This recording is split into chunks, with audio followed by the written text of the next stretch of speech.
Good morning, students. আমি পঢ়ি আছিলোঁ Landscape of the Soul by Nathaniel Trovrod.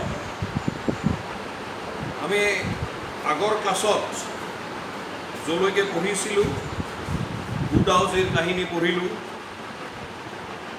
তাৰপিছত উডাউজিৰ কাহিনী পঢ়িলোঁ আৰু লগতে এজন পাশ্চাত্য এণ্টৱৰ্প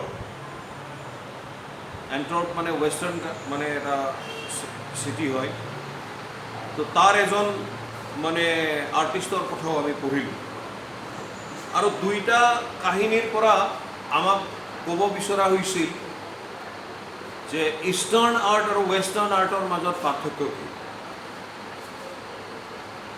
ইষ্টাৰ্ণ আৰ্ট সদায় আধ্যাত্মিকতাৰ ওপৰত গুৰুত্ব দিছে, স্পিৰিচুৱালিটি। ছবিখন হুবহু হৈছে নে হোৱা নাই সেইটো ডাঙৰ কথা নহয়, ছবিখনৰ মাজেদি কি সত্তাক বুজাব বিচৰা হৈছে সেই কথাটো পাশ্চাত্যৰ কলাত বেছি প্ৰয়োজন, জৰুৰী। মানে ইষ্টাৰ্ণ আৰ্টত সেইটো বেছি ইম্পৰ্টেণ্ট। ইয়াৰ বিপৰীতে ইউৰোপৰ যি আৰ্টৰ ধাৰা আছে তাত দেখুওৱা হৈছে কি ইলিউজনিষ্টিক লাইকনেছ, অৰ্থাৎ ইলিউজন মানে ভ্ৰমাত্মক সাদৃশ্য, অৰ্থাৎ ছবিখন দেখিলে আমাৰ মনত ভাৱ হ'ব এখন ছবি নহয়, হুবহু যেন বস্তুটোহে তাত আছে, এজ ইট ইজ যেন লাগে, ইমান সাদৃশ্য দেখিলেই আমাৰ ভ্ৰম হৈ যায়, এইটো ছবি নহয় যেন সঁচাহে। যেনেকৈ সেই কি নাম আছিল তেওঁৰ, কুইণ্টেন মেটছিছ নামৰ কমাৰজনে তেওঁৰ প্ৰেমিকাৰ পিতৃৰ ষ্টুডিঅ'ত সোমাই ইজেলখনত যে এটা মাখি আঁকি থৈ গৈছিল ইমান ডেলিকেট ৰিয়েলিজিমৰ দ্বাৰা, পিছদিনাখন প্ৰেমিকাৰ পিতৃ যেতিয়া ষ্টুডিঅ'ত সোমাইছে তেওঁ মানে মাখিটো খেদিবলৈ গৈছে, ভাবিছে মাখি এটা পৰি আছে। পিছত তেওঁ ৰিয়েলাইজ কৰিছে যে এইটো মাখি সঁচা মাখি নহয়, কোনোবাই অংকন কৰিছে।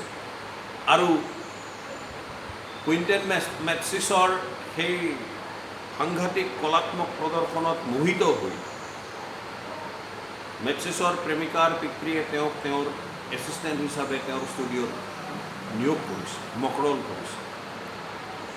আৰু পৰৱৰ্তী পৰ্যায়ত তেওঁৰ ছোৱালীক মেটছিছৰ লগত বিয়াও দিছে।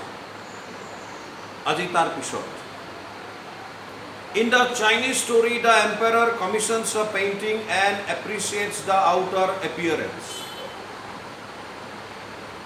চীন দেশৰ কাহিনীটোত অৰ্থাৎ উডাউজিৰ কাহিনীটোত সম্ৰাটে কি কৰিছে, এখন ছবি বনাবলৈ আদেশ দিছিল উডাউজিক, আৰু ছবিখন চাই ছবিখনৰ যিটো বাহিৰা আকৃতি তাক তেওঁ এপ্ৰিচিয়েট কৰিছে, প্ৰশংসা কৰিছে।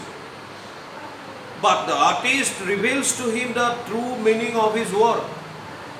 কিন্তু কলাকাৰ অৰ্থাৎ উডাউজিয়ে কি কৰিছিল, প্ৰকাশ কৰিছিল সম্ৰাটজনৰ সন্মুখত তেওঁৰ কামৰ প্ৰকৃত অৰ্থটো।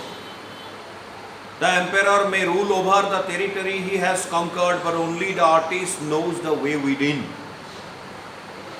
মূল কথাটো আছিল সম্ৰাটক জনাবলৈ বিচৰা যিটো বাৰ্তা, দিবলৈ বিচৰা যিটো বাৰ্তাটো আছিল এনেকুৱা ধৰণৰ যে এজন সম্ৰাটে তেওঁৰ সাম্ৰাজ্যখনত শাসন হয়তো কৰিব পাৰে, কিন্তু প্ৰজাৰ মনৰ মাজলৈ সোমাব পাৰে, মানুহৰ মনৰ মাজলৈ সোমাব পাৰে কেৱল এজন আৰ্টিষ্টেহে, সম্ৰাটে নোৱাৰে।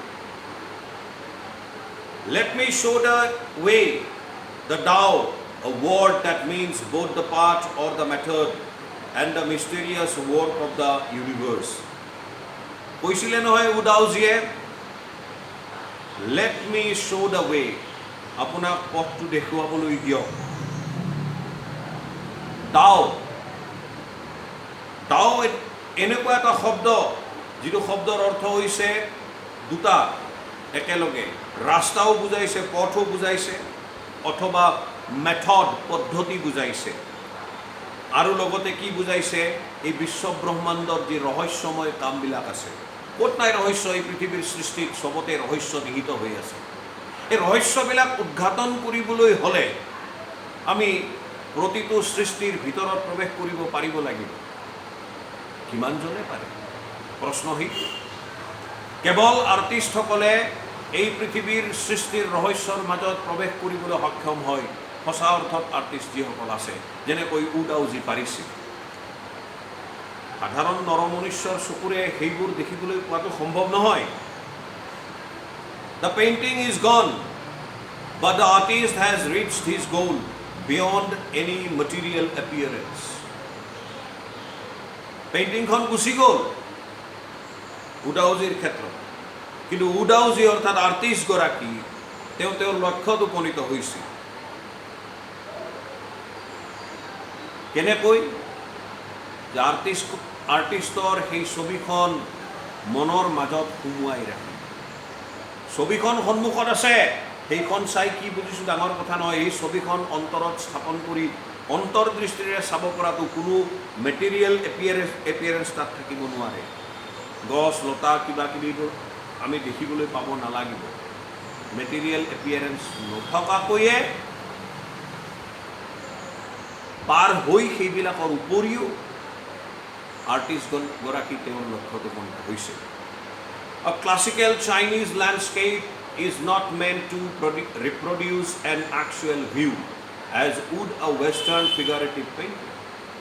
এতিয়া পাৰ্থক্য দেখুৱাইছে কিহৰ মাজত ক্লাছিকেল চাইনিজ লেণ্ডস্কেপ ধ্ৰুপদী চিনদেশীয় যি নৈসৰ্গিক দৃশ্যৰ ছবি এই ধ্ৰুপদী চিনদেশীয় নৈসৰ্গিক দৃশ্যৰ ছবি এখন নে এইটো নুবুজায় নৈসৰ্গিক দৃশ্য বুলি ক'লে নৈ পৰ্বত গছ চৰাই চিৰিকটি জীৱ জন্তু আদি কৰি প্ৰাকৃতিক দৃশ্য সেই দৃশ্যক একচুৱেল অৰ্থাৎ প্ৰকৃতাৰ্থত মানে দৃশ্য হিচাপে আমাৰ সন্মুখত ৰিপ্ৰডিউচ কৰাটো নুবুজায় যেনেকৈ ৱেষ্টাৰ্ণ ফিগাৰেটিভ পেইণ্টিং এখনে কিন্তু বুজায় ৱেষ্টাৰ্ণ ফিগাৰেটিভ পেইণ্টিঙত কথাটো কেনেকুৱা হয় যে ছবিৰ যি বিষয়বস্তু সেই বিষয়বস্তু সম্পূৰ্ণৰূপে আমাৰ সন্মুখত উপস্থাপিত হ'ব লাগিব চাইনিজ ক্লাছিকেল লেণ্ডস্কেপত তেনেকুৱা কথা নাই ছবিখন হুবহু প্ৰদৰ্শন নহ'লেও চলে বুজি পাব লাগিব অনুধাৱন কৰিব পাৰিব লাগিব অন্তৰৰ পৰা Whereas the European painter wants you to borrow his eyes and look at the particular landscape exactly as he saw it from a specific angle, the Chinese painter does not choose a single viewpoint.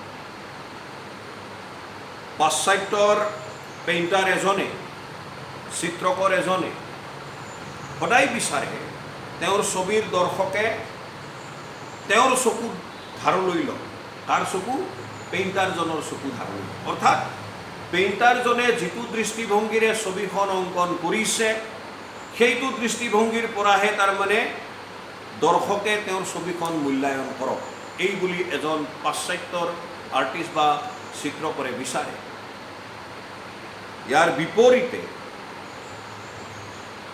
Chinese painter Chinese চিত্ৰকৰ এজনে এটা মাত্ৰ view point কেতিয়াও choose নকৰে অৰ্থাৎ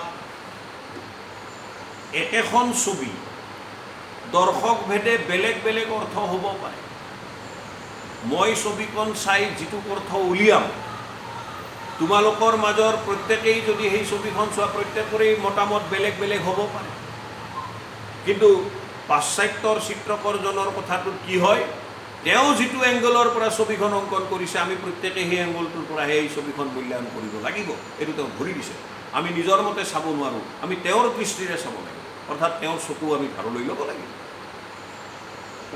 স্বাধীনতা নাই Chinese পেইণ্টিঙত স্বাধীনতা আছে দৰ্শক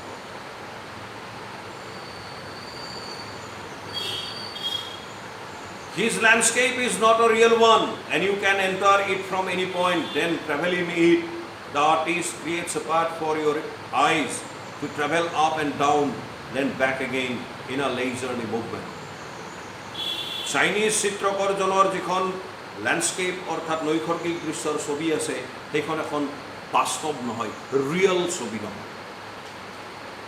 আৰু তাত দৰ্শক হিচাপে তুমি যিকোনো এটা বিন্দুৰ পৰা প্ৰৱেশ কৰিব পাৰা, তাৰপিছত ছবিখনৰ মাজেদি তুমি ভ্ৰমণ কৰিব পাৰা, অৰ্থাৎ ছবিখন তুমি যিকোনো এটা বিন্দুৰ পৰা চাব আৰম্ভ কৰি গোটেই ছবিখন তুমি চাব পাৰা। আৰ্টিষ্টগৰাকীয়ে তোমাৰ দুচকুৰ কাৰণে এটা ৰাস্তা সৃষ্টি কৰি থৈ দিছে তাত, যাতে তোমাৰ দুচকুৰে এই ছবিখন ভালকৈ চাব পাৰা। তোমাৰ দুচকুৱে তাত পৰিভ্ৰমণ কৰিব পাৰে ওপৰৰ পৰা তললৈ, তাৰপিছত আকৌ ঘূৰি আহিব পাৰে, একেবাৰে লেজাৰলি মুভমেণ্ট, অলসভাৱে। তোমাৰ ইচ্ছা অনুসৰি তুমি সময় ল'ব পাৰা ছবিখন চোৱাৰ কাৰণে, বুজাৰ কাৰণে, কোনো বাধ্যবাধকতা নাই। This is even more true in the case of the horizontal scroll, in which the action of slowly opening one section of the painting, then rolling it up to move on to the other at the dimension of time which is unknown in any other form of painting. তোমালোকে horizontal scroll অৰ্থাৎ মেপৰ কথা জানা? মেপবিলাক fold কৰি ৰখা হয়, scroll কৰি ৰখা হয়, নুৰা বান্ধি ৰখা হয়। এনেকুৱা নুৰিয়াই ৰখা পেইণ্টিং এখন যেতিয়া খুলি দিয়া যায়, অলপ অলপকৈ তাক খুলি খুলি খুলি খুলি তললৈকে অহা যায়, এটা পাৰ্ট, তাৰপিছত নেক্সট পাৰ্ট, তাৰপিছত নেক্সট পাৰ্ট। আৰু সেইটো কৰোঁতে সময়ৰ প্ৰয়োজন। সময় তাত অন্য এটা মাত্ৰা প্ৰদান কৰে, আদাৰ ডাইমেনশ্যন। তোমালোক প্ৰত্যেকেই ছায়েন্সৰ ষ্টুডেণ্ট, ডাইমেনশ্যনৰ কথা জানা, তোমালোকক ব্যাখ্যা কৰাৰ প্ৰয়োজন নাই। যিটো কথা হৰাইজণ্টেল স্ক্ৰলৰ ক্ষেত্ৰত প্ৰযোজ্য, অন্য কোনো পেইণ্টিঙৰ ক্ষেত্ৰত এই কথাটো প্ৰযোজ্য নহয়, ক'তো বিচাৰি পোৱা নাযায়। It also requires the active participation of the viewer who decides at what pace he will travel through the painting. এই ক্ষেত্ৰত হৰাইজণ্টেল স্ক্ৰলৰ ক্ষেত্ৰত আৰু এটা মন কৰিবলগীয়া কথা কি, যে ইয়াত ভিউৱাৰ অৰ্থাৎ দৰ্শকজনৰ এক্টিভ পাৰ্টিচিপেশ্যনৰ প্ৰয়োজন হয়, সক্ৰিয় অংশগ্ৰহণৰ প্ৰয়োজন হয়।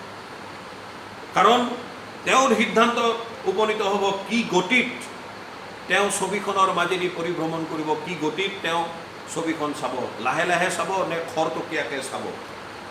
A participation which is physical as well as mental. এই অংশগ্ৰহণ দৰ্শকজনৰ দুই ধৰণৰ অংশগ্ৰহণ হয়, শাৰীৰিকো হয়, মানসিকো হয়। The Chinese painter does not want you to borrow his eyes. চীন দেশীয় চিত্ৰকৰজনে নিবিচাৰে তুমি তেওঁৰ চকু ধাৰলৈ লোৱা। He wants you to enter his mind. তেওঁ কি বিচাৰে, যে দৰ্শকে মোৰ মনৰ মাজত সোমাওক, প্ৰৱেশ কৰক, মই কি ভাবোঁ, মই কি চিন্তা কৰোঁ তেওঁলোকে অনুধাৱন কৰক। মোৰ চকুৰে, বাহ্যিক চকুৰে তেওঁলোকে চাব নালাগে, মোৰ মনৰ চকুৰে তেওঁলোকে চাবলৈ চেষ্টা কৰক। দুই ধৰণৰ চকুৰ কথা কোৱা হৈছে, বাহ্যিক চকু ফিজিকেল আই এণ্ড মেণ্টেল আই, আধ্যাত্মিক চকু। The landscape is an inner one, a spiritual and conceptual space.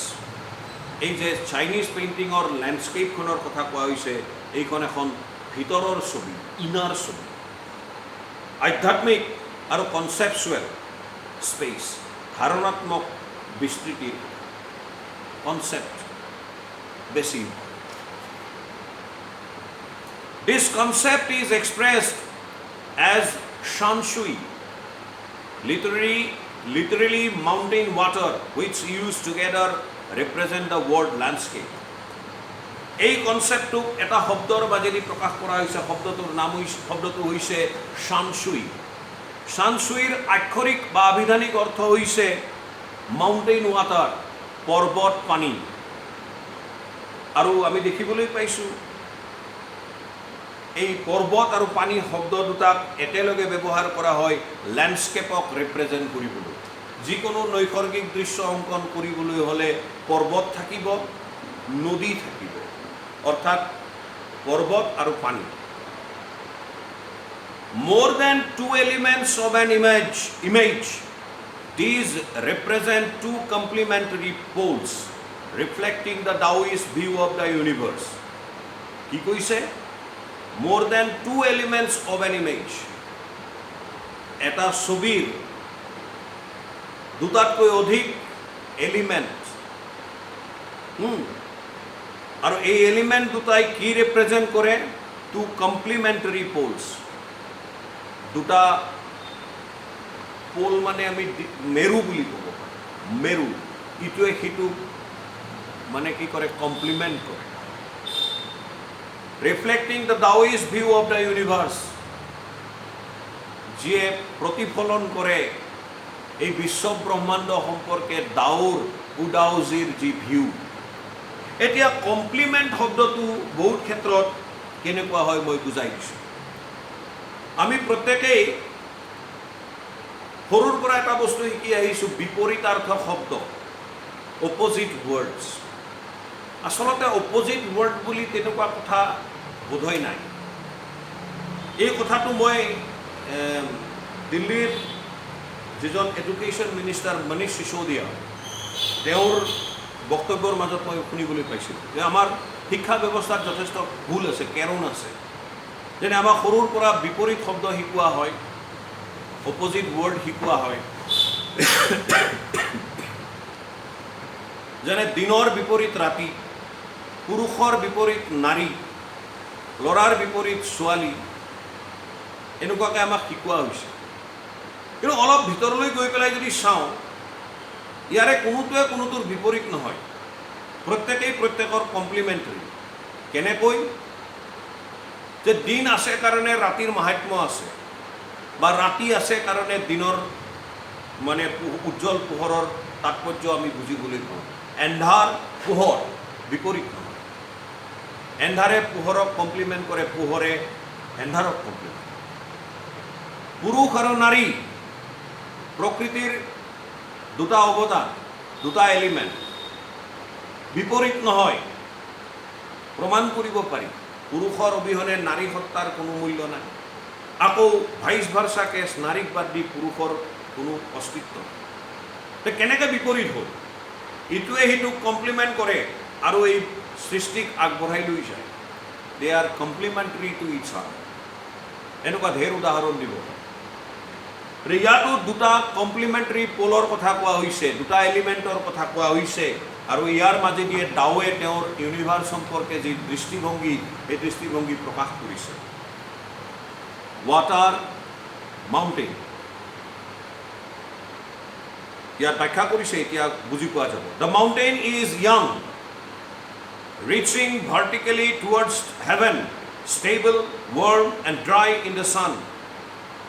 মাউণ্টেইনক নাম দিছে য়াং বুলি। উলম্বভাৱে হেভেনলৈ ইয়াৰ বিস্তৃতি। পৰ্বত কেতিয়াও চেপেটা হৰাইজণ্টেল নহয়, পৰ্বত সদায় উলম্ব থাকে, ভূমিৰ লগত উলম্ব, পাৰপেণ্ডিকুলাৰ অৱস্থাত থাকে, ভাৰ্টিকেল। আৰু পৰ্বত ষ্টেবল হয়, ই লৰচৰ নকৰে। ৱাৰ্ম, উষ্ম হয়, আৰু সূৰ্যৰ তাপত ই শুকান হৈ থাকে, dry. while the water is in, horizontal and resting on the earth, fluid, moist and cool. যেতিয়া নেকি ৱাটাৰৰ কথা কোৱা হৈছে, ৱাটাৰক নাম দিছে ইন বুলি, YIN, ইন। ই হৰাইজণ্টেল, পৃথিৱীৰ লগত হৰাইজণ্টেল অৱস্থাত থাকে, পৃথিৱীৰ ওপৰত ই ৰেষ্ট লৈ থাকে। ই ফ্লুইড, লিকুইড, মইষ্ট, সেমেকা, আৰু লগতে ঠাণ্ডা, cool. The interaction of yin, the receptive feminine aspect of universal energy, and its counterpart yang, active and masculine, is the course of fundamental notion of Taoism. কি মজা! এতিয়া এই ইন আৰু ইয়াঙৰ মাজত যিটো ইণ্টাৰেকশ্যন হ'ব, ইনক কোৱা হৈছে ৰিচেপ্টিভ, ই ৰিচিভ কৰে। ফেমিনাইন আস্পেক্ট, স্ত্ৰীগত, স্ত্ৰীসুলভ মানে আস্পেক্ট of universal energy, বিশ্ব ব্ৰহ্মাণ্ডৰ যি শক্তি, সৃষ্টিৰ যি ৰহস্য, এই ৰহস্যৰ স্ত্ৰী শক্তি, ই সদায় গ্ৰহণ কৰে, ৰিচেপ্টিভ হয়, সব ক্ষেত্ৰতে মই ব্যাখ্যা কৰি আছোঁ। আৰু ইয়াৰ কাউণ্টাৰ পাৰ্ট বিপৰীত যিটো আছে য়াং, ই এক্টিভ আৰু লগতে মেস্কিউলিন, পুৰুষ শক্তি ই চিম্বলাইজ কৰিছে। আৰু ইজ অফ কোৰ্স আ ফাণ্ডামেণ্টেল নোশ্যন অফ ডাওইজম, নিশ্চিতভাৱে এইটো ডাওইজম অৰ্থাৎ ডাওবাদৰ একেবাৰে প্ৰাথমিক মানে এটা দৃষ্টিভংগী, নোশ্যন। আমি আমাৰ যদি পুৰাণ বা পৌৰাণিক কাহিনীবিলাকত লক্ষ্য কৰোঁ, তাতো পাওঁ পৃথিৱী মাতৃ বুলি কোৱা হৈছে, বসুমতী, ধৰিত্ৰী আই। কয় নহয়, গানত কয়, ভূপেন হাজৰিকাও গাই থৈ গৈছে, ধৰিত্ৰী আই মোৰ, গান গাই থৈ গৈছে। এই ধৰিত্ৰী ফিমেল, ই ধাৰণ কৰে। খেতি কৰাৰ যিটো প্ৰচেছ, শীতকালৰ সময়ত সূৰ্যৰ তাপত এই আই বসুমতী অৰ্থাৎ মাটিৰ যে মইশ্চাৰ থাকে, সেমেকা গুণ থাকে, এইটো নাইকিয়া হৈ যায়, ড্ৰাই, শুকান হৈ যায়, ধূলি উৰে। ঠিক বহাগ মাহ হোৱাৰ লগে লগে, বৰদৈচিলাৰ আগমনৰ লগে লগে বৃষ্টি আৰম্ভ হয়। যি মুহূৰ্ততে বৰষুণ আহি পৃথিৱীৰ বুকুত পৰে, পৃথিৱী সিক্ত হয়। অনুৰ্বৰা পৃথিৱী লাহে লাহে উৰ্বৰা শক্তিত পৰিৱৰ্তিত হয়। আৰু খেতিয়কে তেওঁলোকৰ হালেৰে কৰ্ষণ কৰে মাটি আৰু বীজ ৰোপণ কৰে, পৃথিৱী গৰ্ভৱতী হয়, শস্য শ্যামলা হয়। কিমান বাস্তৱ কথা। পৃথিৱীয়ে ধাৰণ কৰিছে, বৰষুণে পৃথিৱীক সিক্ত কৰিছে, একদম ফিজিকেল ডেছক্ৰিপশ্যন। কিহৰ? ৰিপ্ৰডাকশ্যনত। ইয়াৰ মাজতেই লুকাই আছে গোটেই সৃষ্টিৰ ৰহস্য। আৰু এই সৃষ্টিৰ ৰহস্যক লৈয়েই ডাওবাদৰ মানে ডাওবাদ প্ৰতিষ্ঠিত হৈছে। What is often overlooked is an essential third element, the middle void, where their interaction takes place. প্ৰায় এটা তৃতীয় এলিমেণ্টক আওকাণ কৰা হয়। এই দুটা এলিমেণ্টৰ কথা কোৱা হৈছে, য়াং এণ্ড ইনৰ কথা। কিন্তু য়াং আৰু ইন য'ত মিলিত হৈছে, ইণ্টাৰেকশ্যন হৈছে, সেই পইণ্টটো থাৰ্ড এলিমেণ্ট বুলি কোৱা হৈছে। সেই থাৰ্ড এলিমেণ্টৰ কথাটো আওকাণ কৰা হৈছে।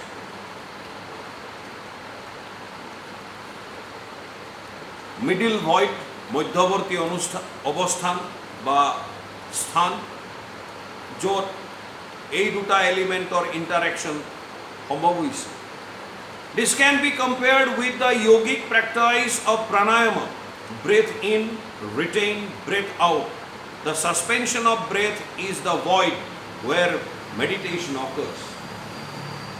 এই কথাখিনি আমাৰ যোগাৰ লগত তুলনা কৰা হৈছে। যোগাৰ যে আমি প্ৰাণায়াম কৰোঁ, প্ৰাণায়ামত কি কৰা হয়?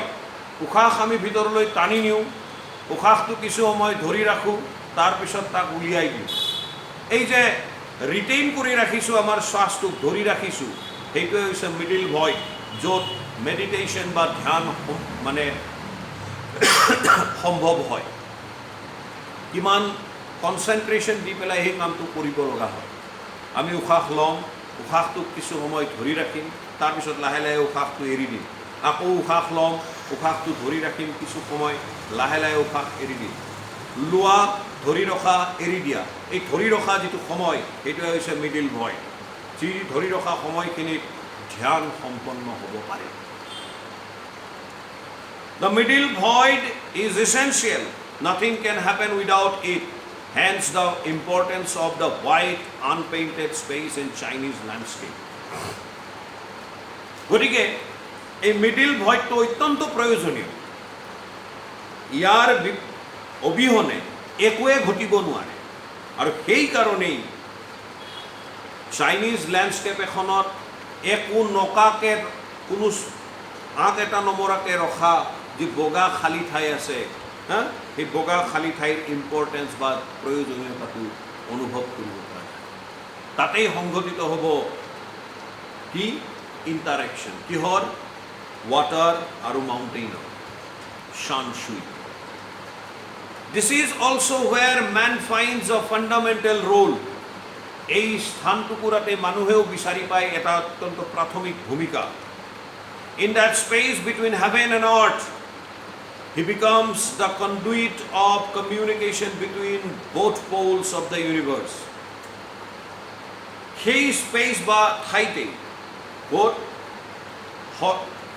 স্বৰ্গ আৰু পৃথিৱীৰ মাজৰ সেই যি ঠাই যাক আমি মিডিল ভইড বুলি কৈছোঁ মানুহ হৈ পৰে কনডুইট অফ কমিউনিকেশ্যন যোগাযোগৰ মানে সূত্ৰ হৈ পৰে কাৰ মাজত এই বিশ্ব ব্ৰহ্মাণ্ডৰ দুটা পোল বা মেৰুৰ মাজত পৃথিৱী আৰু স্বৰ্গ His presence is essential even if it's only suggested far from being lost or oppressed by the lofty peaks he is in Francois Chang's wonderful expression the eye of the landscape কি কৈছে His presence অর্থাৎ মানুহৰ উপস্থিতি অত্যন্ত প্ৰয়োজনীয় even if it's only suggested যদিও ইয়াক মাত্ৰ কেৱল সাজেষ্ট কৰা হৈছে far from being lost or oppressed by the lofty peaks যদিও তাৰ মানে ওখ ওখ পিকবিলাক আছে পৰ্বতৰ চূড়াবিলাক আছে ইয়াৰ পৰা মানুহবিলাক হেৰাই যোৱা যেন লাগে বা অপ্ৰেছড হৈ থকা যেন লাগে He is Manu. Francois Chengor মানে হে অতি ওয়ান্ডারফুল এক্সপ্ৰেছন এটা অতি সুন্দৰ প্ৰকাশভংগী এটাৰ মাজেদি প্ৰকাশ পাইছে মানুহৰ ৰোলটো কি এই বিশ্ব ব্ৰহ্মাণ্ডৰ মানুহক কোৱা হৈছে আই অফ দ্য লেণ্ডস্কেপ এই লেণ্ডস্কেপখনৰ চকু নৈসৰ্গিক দৃশ্যখনৰ চকু অৰ্থাৎ ছবি আঁকক বা নাকক নৈসৰ্গিক দৃশ্যৰ ছবি কোনোবাই আঁকক বা নাকক পৃথিৱীখন নৈসৰ্গিক দৃশ্যৰ দ্বাৰা ভৰি আছে এই নৈসৰ্গিক দৃশ্যবিলাকৰ তেতিয়াহে মূল্য আৰোপিত হ'ব যেতিয়া মানুহে তাক চাব আৰু তাৰ গুণানুকীৰ্তন কৰিব সেইকাৰণে মানুহক কোৱা হৈছে আই অফ দ্য লেণ্ডস্কেপ বা নৈসৰ্গিক দৃশ্যৰ চকু ক্লিয়াৰ মই আশা কৰিছোঁ তোমালোকে কথাখিনি বুজি পাইছা ইয়াৰ পিছৰ অংশটোত এটা অদ্ভুত কথা কোৱা হৈছে সেইটো আজি আলোচনা কৰিম আমি গেটিং ইনসাইড আউটসাইডাৰ আৰ্টৰ বিভিন্ন বা কলাৰ বিভিন্ন বিশেষকৈ চিত্ৰকলাৰ বিভিন্ন ভাগ আছে এইবোৰ বিভিন্ন ইজিম আহিছে তাৰ মাজত সুৰেলিজম আহিছে ৰিয়েলিজম আহিছে এইবোৰ চিন্তা চৰ্চা চলিছে আৰু সেই ইজিম বা বাদবিলাকক লৈ বিভিন্ন সময়ত বিভিন্ন চিত্ৰকৰে বিভিন্ন চিত্ৰও অংকন কৰিছে তাক আমি বিভিন্ন সময়ত দেখিবলৈ পাইছোঁ ইয়াত কোৱা হৈছে গেটিং ইনসাইড আউটসাইডাৰ আৰ্ট কিনো কৈছে When French painter Jean Dubuffet mooted the concept of art brut in the 1940s, the art of the untrained visionary was a minority interest. 1940 দশকত যেতিয়া ফৰাচী দেশীয় চিত্ৰকৰ বা ফৰাচী চিত্ৰকৰ জাঁ দুবাফে আৰ্ট ব্ৰুট নামৰ এটা কনচেপ্ট বা ধাৰণা তেওঁ উলিয়াইছিল সেই আৰ্ট ব্ৰুট মানে আনপলিশ্ড একেবাৰে ৰ কোনো তাত পৰিশীলতাৰ ছাপ নাই কাৰ আৰ্টৰ কথা কোৱা হৈছিল যে আনট্ৰেইনড ভিশনাৰী কোনো ধৰণৰ ট্ৰেইনিং নোপোৱা মানুহৰ দৃষ্টিৰে সৃষ্টি কৰা আৰ্ট সেই সময়ত এইটো এটা মাইনৰিটি ইণ্টাৰেষ্ট আছে খুব কম সংখ্যক মানুহে এই আৰ্ট ব্ৰুটৰ প্ৰতি আকৰ্ষিত হৈছিল। From its almost veiled beginnings, outsider art has gradually become the fastest growing area of interest in contemporary art internationally. ইয়াৰ আৰম্ভণিটো একেবাৰে পৰ্দাৰ আঁৰত লুকাই থকা যেন আছিল, অলমষ্ট প্ৰায় আনভেইল্ড বিগিনিং। আৰম্ভণিটো পৰ্দা নচিন আছিল, ইয়াৰ উন্মোচিত হোৱা নাছিল। কাৰ? আউটসাইডাৰ আৰ্ট। লাহে লাহে কণ্টেম্পৰেৰী আৰ্ট যিটো আছে, সমসাময়িক কলাৰ ক্ষেত্ৰত আন্তৰ্জাতিকভাৱে ই আটাইতকৈ খৰতকীয়াকৈ জনপ্ৰিয়তা আৰু ইম্পৰ্টেঞ্চ গুৰুত্ব লাভ কৰা বিষয় হৈ পৰিছে আৰ্টৰ ক্ষেত্ৰত। This genre is described as the art of those who have no right to be artists, as they have received no formal training, yet show talent and artistic insight.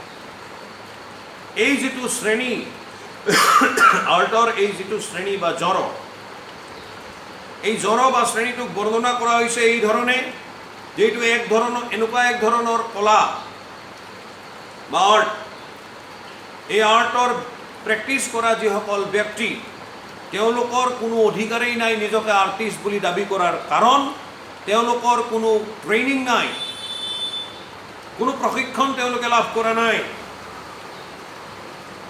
Formal training. তাৰপিছতো তেওঁলোকে সাংঘাতিক মেধা দেখুৱাইছে আৰু কলাত্মক অন্তৰ্দৃষ্টি দেখুৱাইছে, artistic insight তেওঁলোকে বহন কৰিছে।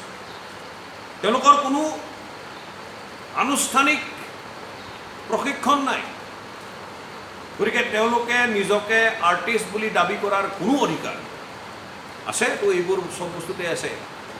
খুব টেলেণ্টেড মানুহ নিজৰ অধ্যৱসায়ৰ বলত আগবাঢ়িছে, কিন্তু সমাজে তেওঁক স্বীকৃতি দিবলৈ টান পাই নিদিয়ে। তেওঁৰ বিৰুদ্ধে মানুহ লাগিব, তেওঁৰতো আনুষ্ঠানিক শিক্ষাই নাই, তেওঁ কি ক'ব, তেওঁৰ কথা কোনে বিশ্বাস কৰিব? উদাহৰণ যাদৱ পায়েং। কিন্তু যাদৱ পায়েঙৰ নিচিনা মানুহেই পৃথিৱীখন সুন্দৰ কৰি ৰাখিছে। তেওঁলোকে ব্যতিক্ৰম হিচাপে নিজকে উপস্থাপন কৰিব পাৰিছে, সেইকাৰণে তেওঁলোকে সমাজত আগস্থানো লাভ কৰিবলৈ বাধ্য হৈছে। কোনোবাই স্বীকৃতি দিয়ক বা নিদিয়ক, এইটো তেওঁলোকৰ হেডেক নহয়। Their works are a stimulating contrast to a lot of mainstream offerings. এই আউটসাইডাৰ আৰ্টিষ্টবিলাকৰ যি আৰ্ট বা কলা, যি কাম, এই কাম সঁচাকৈ ষ্টিমুলেটিং কণ্ট্ৰাষ্ট, এক বৈপৰীত্য কাৰ প্ৰতি?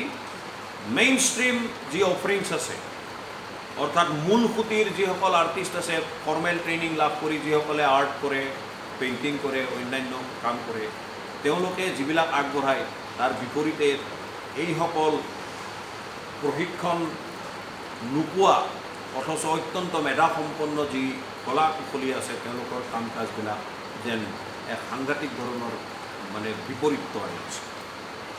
Around the time Dubuffet was propounding his concept in India, an untutored genius was creating paradise. যি সময়ত ডুবাফে এই ব্ৰুট আৰ্ট ব্ৰুট বা আউটসাইডাৰ আৰ্টৰ কনচেপ্টটো প্ৰপাউণ্ড কৰিছিল, বিশ্বত আনিছিল, ভাৰতবৰ্ষত সেই সময়ত এজন অশিক্ষিত জিনিয়াছ বুলি কৈছে, তেওঁ পেৰাডাইজ বা স্বৰ্গৰ সৃষ্টি কৰিছে। Years ago, the little patch of jungle that he began clearing to make himself a garden sculpted with stone and recycled material is known to the world today as the Rock Garden at Chandigarh. বহু বছৰ আগে অকণমানি ঠাই এটুকুৰা, জংঘলে আৱৰি থকা অকণমানি ঠাই এটুকুৰা এই মানুহজনে চাফা কৰিবলৈ আৰম্ভ কৰিছিল, আৰু চাফা কৰি তাতেই তেওঁ এখন গাৰ্ডেন অৰ্থাৎ উদ্যান বনাবলৈ উৎসাহিত হৈছিল, উদ্যান বনাইছিল। শিল আৰু পেলনীয়া বস্তু, ৰিচাইকেল মেটেৰিয়েল, পেলাই দিয়া বস্তু, এইবিলাক তেওঁ লগ লগাই তাত এখন মানে গাৰ্ডেন তৈয়াৰ কৰিছিল, উদ্যান তৈয়াৰ কৰিছিল, যিখন উদ্যানক আজি সকলোৱে জানে চণ্ডীগড়ৰ বিখ্যাত rock garden.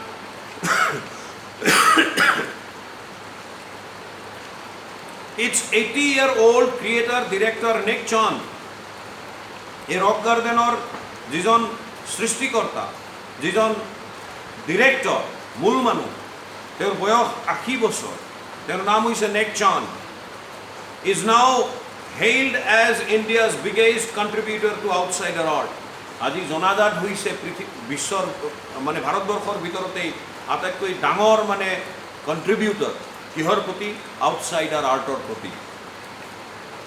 The 58th issue, Spring 2005 of Raw Vision, a UK-based magazine pioneer in outsider art publications, features Nick Chan and his rock garden sculpture Women by the Waterfall on its anniversary issues cover. বহুত ডাঙৰ সন্মান তেওঁ লাভ কৰিছে।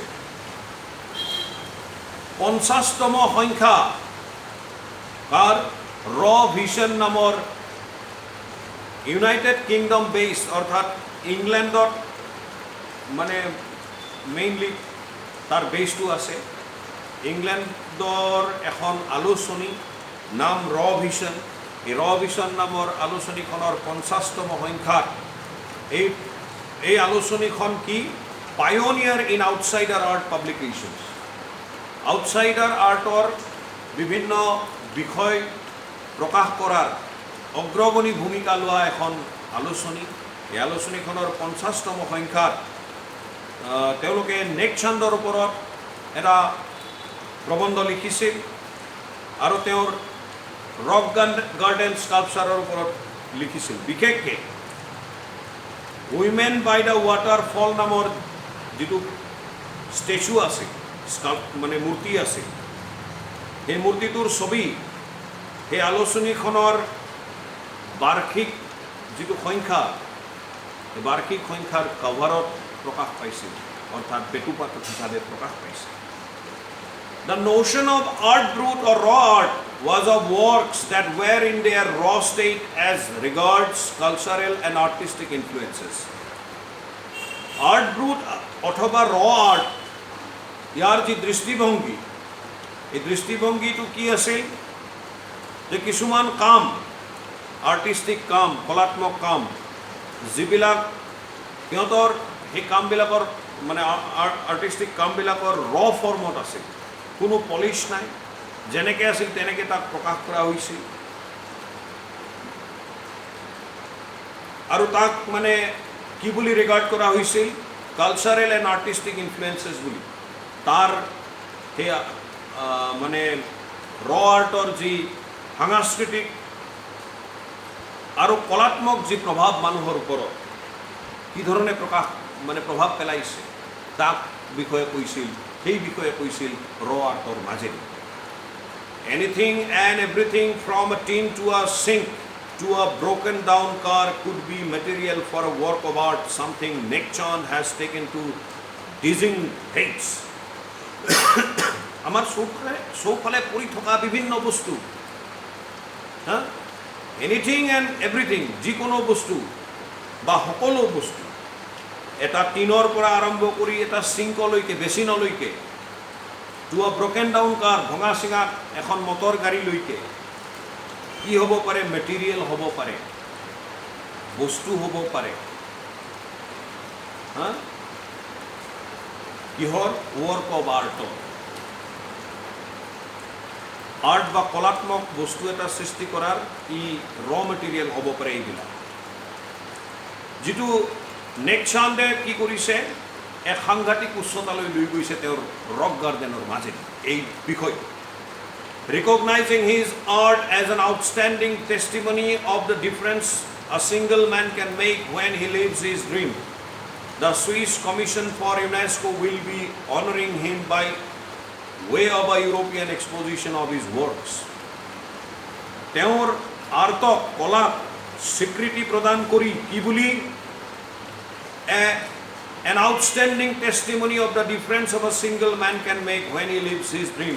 যদি এজন মানুহে তেওঁৰ সপোনক বাস্তৱত ৰূপায়িত কৰিব পাৰে বা কৰে, তেতিয়া কি সাংঘাতিক মানে এটা পাৰ্থক্য এজন মানুহে আনি দিব পাৰে, যেনেকৈ আমাৰ যাদৱ পায়েঙে আনি দিছে। যাদৱ পায়েঙৰ সপোন আছিল তেওঁৰ বেলেগত একো কৰিব নোৱাৰিলেও তেওঁৰ ঘৰৰ চৌপাশে সেউজীয়া অৰণ্য এখনৰ সৃষ্টি কৰিব।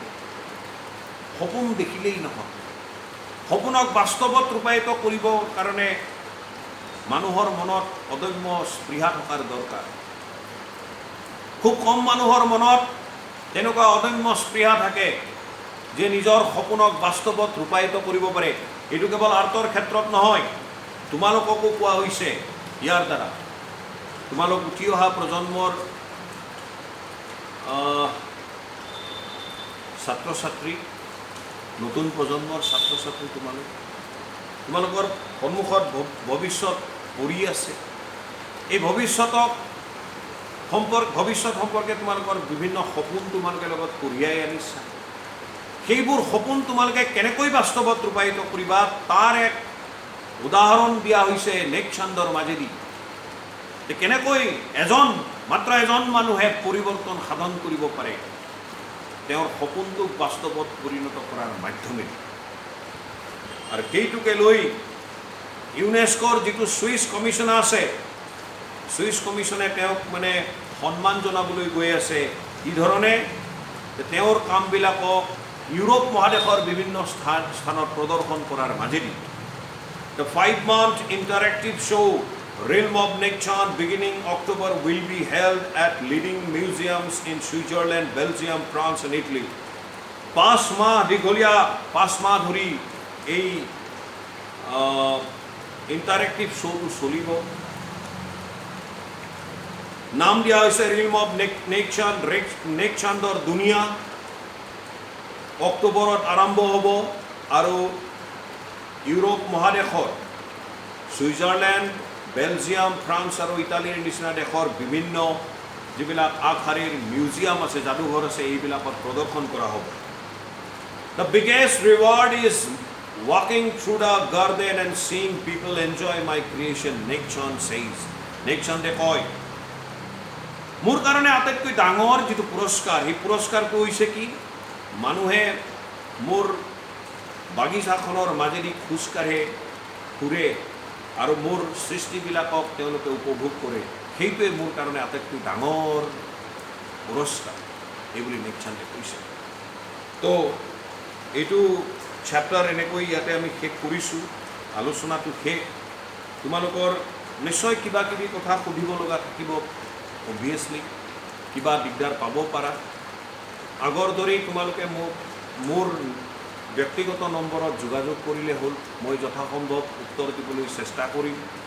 পৰৱৰ্তী ক্লাছটোত এই